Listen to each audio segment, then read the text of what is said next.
All right. Now, I had made a promise as recently as yesterday to wait before, you know, saying, okay, well, how am I going to project lineups? But, I looked at the Leafs depth chart on Hockey News, and I think they're pretty much done. Because they didn't exercise the buyouts they could have, and they've decided to commit to continuing the rebuild, and they're not fast tracking it. They actually have a pretty decent lineup here, and I went with the 23 player lineup. So 14 forwards, 8 defensemen, 2 goalies, because players get hurt. So Leafs fans will be excited because they don't have Joffrey Lupul in there. Nathan Horton's not in the lineup. Daryl Sittler's not currently in the lineup, though you never know what might happen. Ryan Sittler's not in the lineup because he never made it. He was a Philly draft pick, number 7 overall, and I think it was 92. And yeah.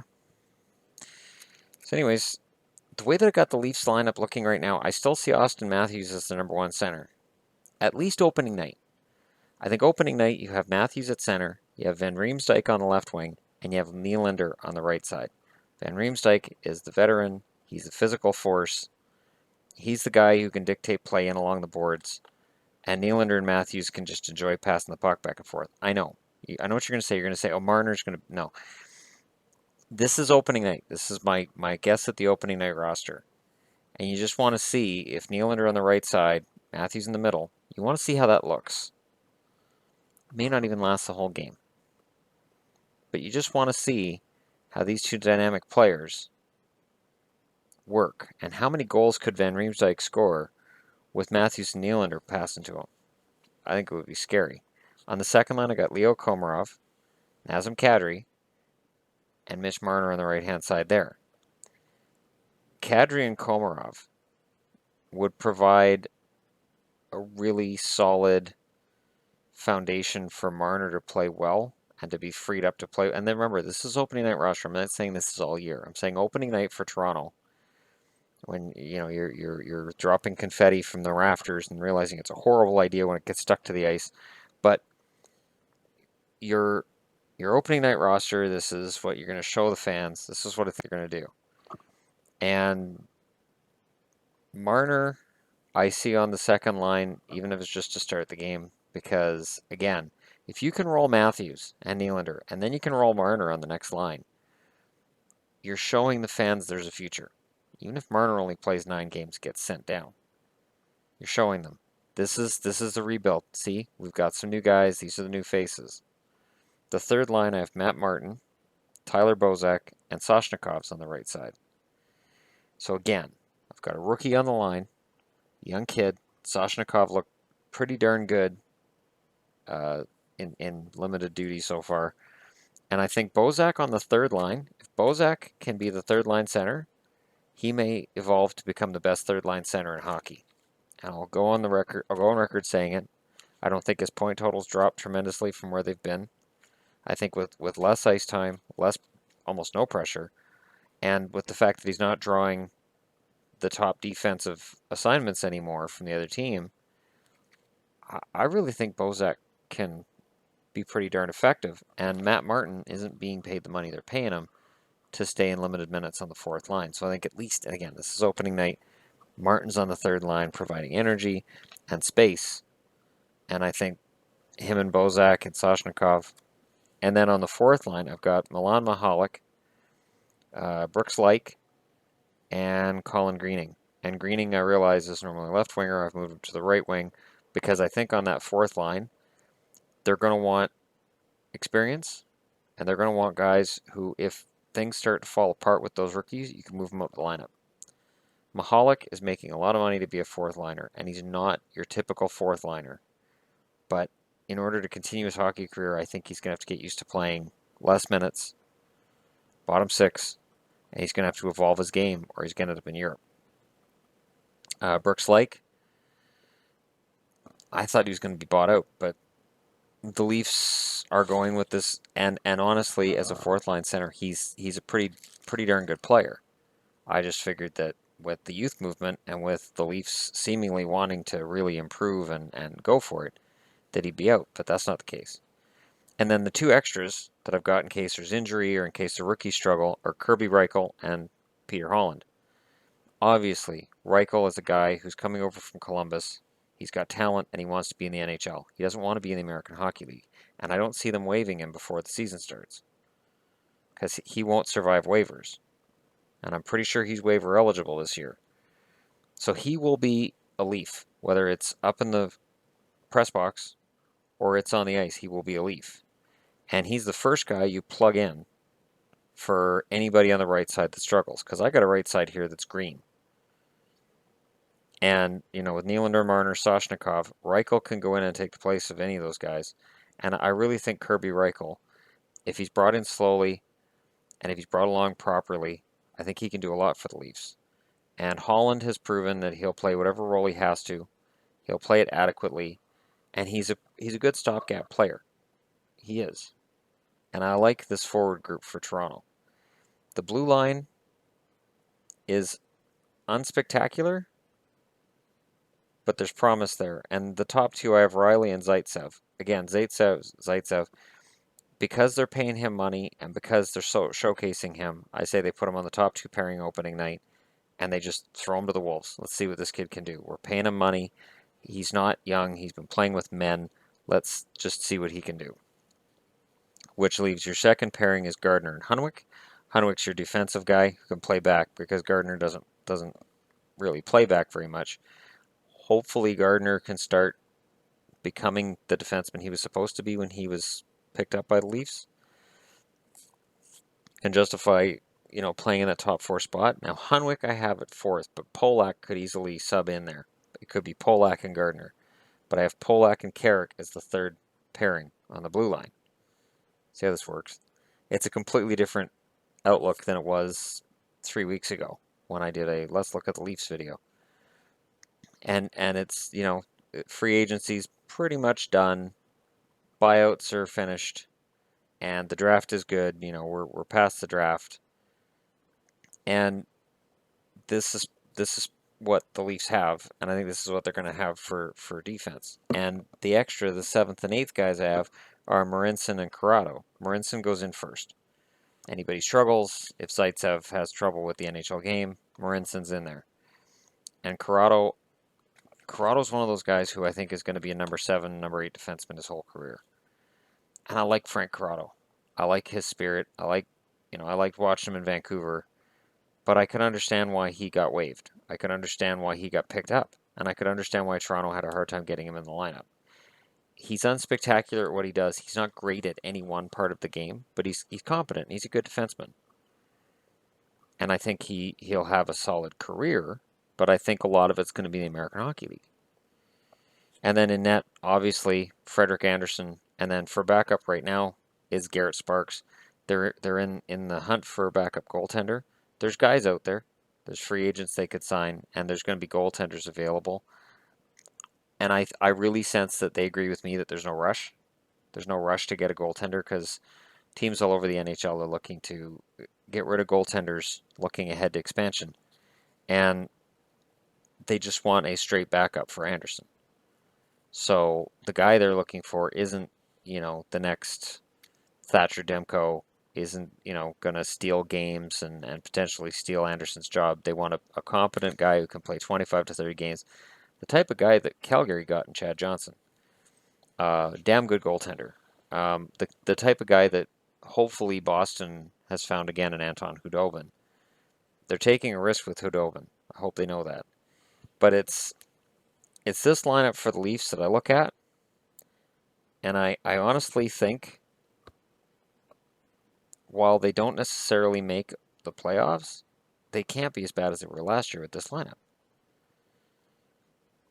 Because they've kept enough veteran guys around that if Nylander struggles, Marner can't make it, Soshnikov, there are enough guys in the minors who are rookies and looking to come up, like a Zach Hyman, who, and I mean, let me just take a look. I mean, who else could potentially come up and play? There's Valiev, who could come up. I know there's another defenseman. Where is he in here? They still have Jared Cowan on their depth chart. That's ridiculous. Dermott. There's another one I'm looking for. They don't list him here. On the right side, yeah, they've got Hyman. Connor Brown, obviously, is waiting to come up. Kasperi Kapanen is another one that could be a solid top 6 at some point in his career. He's going to be looking to come up. At center, you've got Gauthier. I don't think Gauthier will ever reach the heights that they'd hoped for when they drafted him. Byron Fries is still with the team, and I don't have him on my lineup. Doesn't mean he's not going to make it. Just at this point, in my eyes, I think he would survive going through waivers. He's competent, but not so competent that I think a team would want him ahead of the waiver wire. On the left side, Leipzig is a guy who could make this team and push somebody out. Timashov, I could see doing it. Lindbergh as well, Tobias Lindbergh. And Josh Levo is another one. So it just the depth, just the amount of depth that the Leafs have right now is unparalleled for Toronto. I can't remember them having this kind of depth with youth. I can remember, before the first lockout when the Leafs were all throw money, throw money, throw money, and you'd have all these veteran guys to throw over the bench, whether it was Roberts and Nieuwendyk or whoever. It doesn't, Pekka, Tucker. You had all of these guys. But right now, this is showing that the Leafs have finally transitioned to being a team that wants to develop their own players. And they want to develop their own stars. And they want to develop some kind of an identity. And the identity that Shanahan's chosen is skilled, fast, good with the puck. And I have to admit, with my updated look at this roster, there's enough veterans there to cushion the blow if the team has a bad night. There's enough guys that can jump up in the lineup. Milan Michalek has had a write-off year last year, and he's older. But I liked Michalek when he wore this jersey, and I've liked him throughout his career, and I think he's got potential for a bounce back. And I don't know, that lineup I look at and I say I can't see it finishing 30th in the NHL again. I just can't. I mean, if Matthews plays all year and gets, say, 60 points, let's just lowball it, 55, 60 points. That's 55, 60 points other players don't have to get. The pressure's off Kadri. I think Kadri could have a monster year with the fact that he's no longer being scrutinized as he was a #1 draft pick. Not #1 overall, of course. He was top 10. And I think he's had a lot of scrutiny in Toronto for that. And that'd be over. And Bozak, again, on third line, I think he'd be happy. And he can move up to second line center if he has to. I got to get used to Coke Zero. It's on sale this week, so. It's that caffeine thing. But yeah, so I mean, it's a good lineup, and it's not. And again, this is opening night. This is not. I'm not forecasting this is the roster they're going to have in April. I'm forecasting this is middle of October, first face off of the year. You want Austin Matthews there as your #1 draft pick. You're selling Maple Leafs fans on the idea that there's hope at the end. There's light at the end of the tunnel. The Oilers will do the same thing. I fully expect Adam Larson will be on the ice for the opening faceoff, that he'll be in their top 2 on opening night. Because you gave up Taylor Hall for this kid, and Luch will be on that first line, that first faceoff too, because you're selling Oilers fans on the idea that there's hope. So, but I have great admiration for what they're building. Like, I mean, just look at it. Like, if I look at the players who I've got projected here that weren't inherited by Lou Lamoriello, you've got Matthews. I believe you drafted Nylander. I believe so. Marner, I know, was their draft pick. Nylander may have been the year before he got there. Soshnikov, I believe, was a signing of theirs. Brooks Light came in as a trade. Matthews is draft pick. I believe I already said Matthews. Martin they just picked up. Mahalik they picked up. Komarov they brought back. Reichel they just brought in. I don't remember if Holland preceded Lamoriello or not. On the blue line, Zaitsev's a signee. Polak they brought back. Carrick they brought in. Marinson they brought in. And Corrado they picked up on the waiver wire. In net, Anderson is a trade. I mean, it's this kind of roster turnover that impresses me, not because, and Greening, I forgot to mention Greening, because he's got the asterisk next to him because I moved him from left wing to right wing, so then I just overlook him. But it's that kind of roster turnover I like. You know, it's we are going to upgrade this player at this position. And that's what I've seen from Toronto thus far in the offseason, as well as towards the end of the regular season. They were a different team.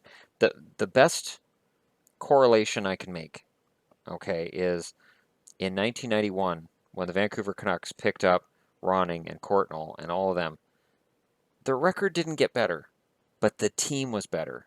And you could see it. You could see them gelling. You could see they got along. You could see they wanted to score. And you could see when one of the new guys scored that everybody on the bench got excited. I saw that in the Toronto at the end of the year. When you had guys like Hyman, Soshnikov, and Nylander playing, and when these guys scored points and goals, that bench was excited. And there wasn't a lot for them to be excited about because they were the last place team in the NHL. But you could see the players were hopeful.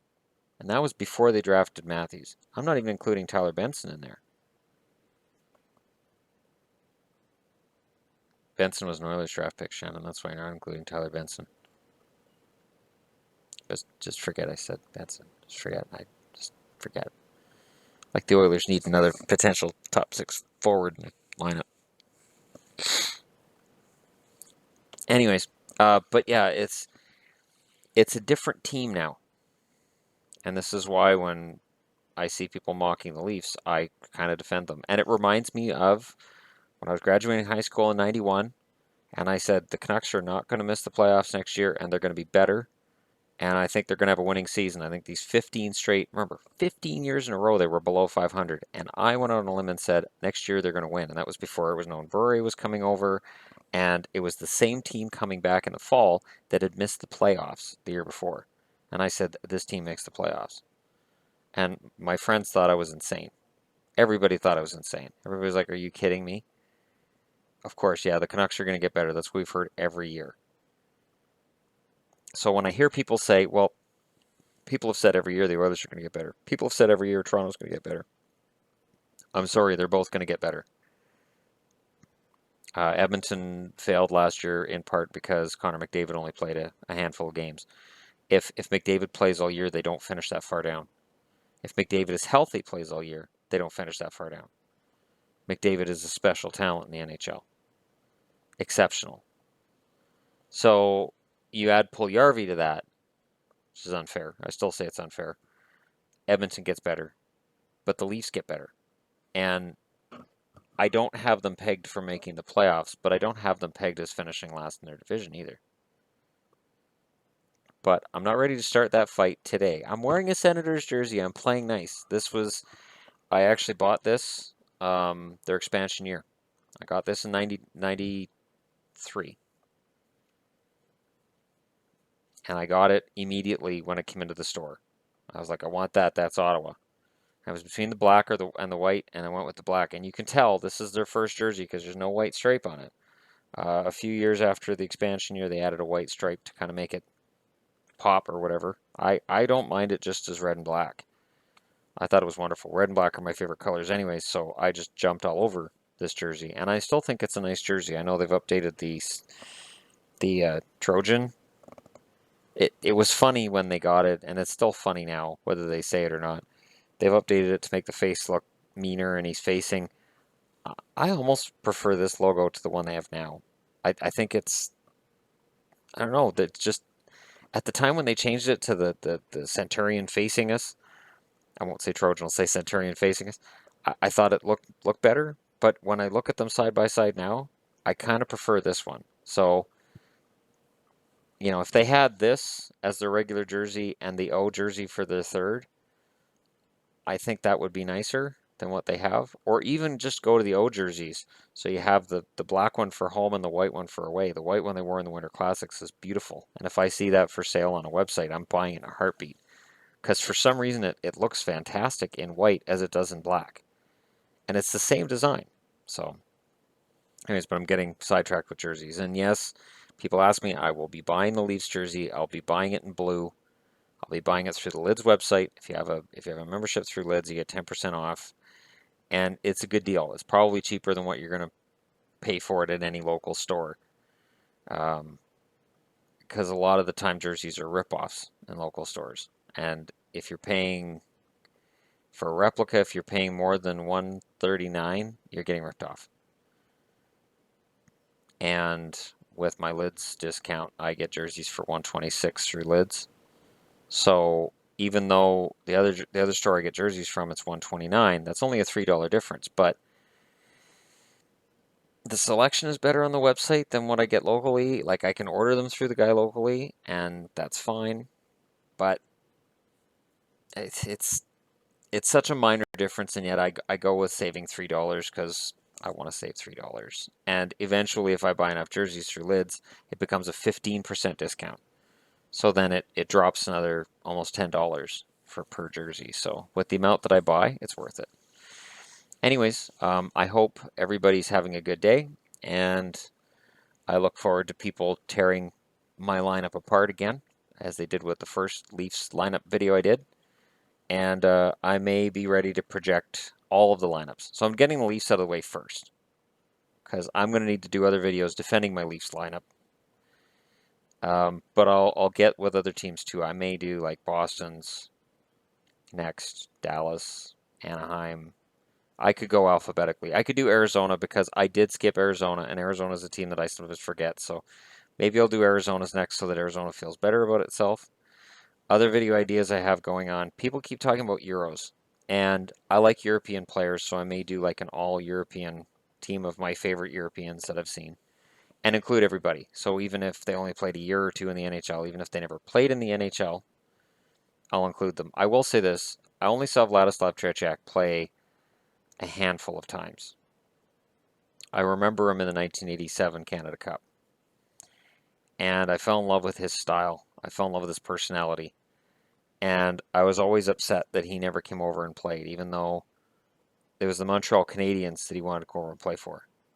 And I always thought, if you put Tretiak in a Canadiens jersey and put him in their net, that's not fair to the rest of the NHL. But he never came over and played, and I only saw a handful of games.